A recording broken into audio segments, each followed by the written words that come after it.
Hawks Line, presented by Georgia Drives Chevy. Second straight home loss for these Atlanta Hawks, 136 to 115. Your final with the visiting Timberwolves coming in and basically just taking over the trap. Ain't no other way to describe it. Brian Oliver and Trevor Scales here with your post game. But, this was one that was disappointing from the jump. A 40 to 29 first quarter puts you in position really where you were trying to just claw back to within reach in this one. Yeah, it was a rough one for the Hawks because at the beginning of the game, they led for about 13 seconds at 13 to 12, and then Timberwolves go on a 28 to 12 run to close out the first quarter. And like you said, the Hawks were basically trying to run uphill to get back into it. I mean, they finished literally with 80 points in the paint. That was a lot. That's hard, and it's hard for the Hawks to come back from that. And then aside from that, the Hawks didn't ever establish any rhythm. They had a couple of parts in the second half where they made a couple of runs, but it was literally too much. Ant-Man and Kyle Anderson had, a triple-double. That pretty much sealed their fate. Without question, you shoot 1 for 12 from 3 in the first half. Again, these are things that put you behind the 8-ball. But going back to Ant-Man, he is the forward key to the game. The brother had quite the homecoming, to say the least. Well, we talked about him in the pregame about his ability to be able to finish, and I thought that he literally did not force a lot.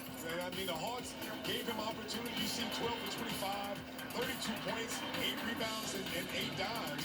And I think that, he didn't shoot the ball well, but he took advantage of opportunities because a lot of that 80 points showed him being able to get downhill. There wasn't much resistance at the rim, and it was a great homecoming for him. It's his first win as a pro here in Atlanta. Yeah, shouts to him, tip your cap. We move on, though, to celebrate, frankly, another one of the Minnesota Timberwolves that found a way to get his. Kyle Anderson, nicknamed Slow-Mo, right? How's a triple-double for you? Well, I mean, it must have been in slow motion because when you look at his numbers, he basically gave the Hawks fits. I mean, I didn't think that they did a good job because maybe they were so focused on Anthony Edwards. But you look at his night, 14 points, 12 assists, and 10 boards, and it was all 5 for 6. And then he had 2 steals and 2 blocks. I mean, literally, he was able to get to where he wanted, did what he wanted, and it wasn't, like I said, a lot of resistance from the Hawks tonight. Yeah, and you find your spots where you can to celebrate if you're the Atlanta Hawks, one of those being Trae Young. Topic for Toyota Let's Go places with 41 and 7 on the evening. Well, and here's the thing, we talked about Trae and the fact that he has found himself in a nice offensive groove as of late.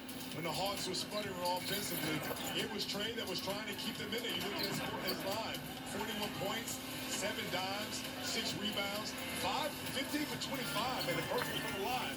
I mean, again, where they fell short offensively, Trae tried to keep it close with his numbers. I mean, at some point of the game, the Timberwolves couldn't really stop him, and you saw bucket after bucket after bucket. Sadly enough, Trae didn't have an awful lot of help other than Onyeka Okongwu, who had a solid night. Listen, if they are going to say, hey, Trae, you're going to have to beat us and shut down everybody else, that is one of those formulas that's going to give you fits if you're the Atlanta Hawks. Let's take a look at the Xfinity upcoming schedule as we continue this year homestand. The final of the 3 tilts here at the farm is the Golden State Warriors. That goes down Friday before you hit the road to take on the San Antonio Spurs, followed by a couple tilts against the Pistons, and then you're visiting Minnesota to take on Ant-Man and them out there.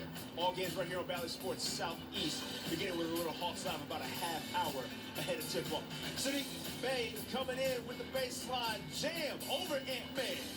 136 to 115. Your final hour.